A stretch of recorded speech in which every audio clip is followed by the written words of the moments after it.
Sebelum, ini selepas. Ni pakai cat apa ni? Ini kita pakai cat Nippon Paint Gloss. Daripada Nippon. Ni pakai untuk cat minyak punya. Kenapa pakai cat minyak? Sebab cat minyak ni lebih meresap untuk bahagian kayu dan bahagian besi. Dia lebih sesuai ke? Ya. Dan lagi satu, kalau dekat kajang ni kita boleh cantikkan untuk yang kayu lama ni. Kenapa korang kena buat macam ni?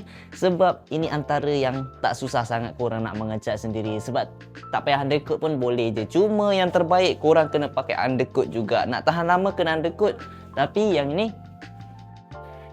sebab permintaan customer kita. Jadi nak cat rumah ada banyak lagi skill dan tips. Pakai benda ni.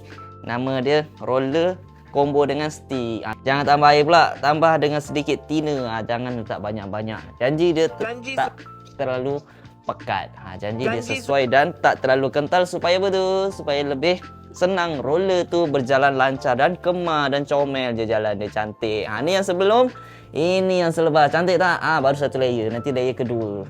Okey, jom. Nak cat rumah, cat rumah.my. Like, komen, follow.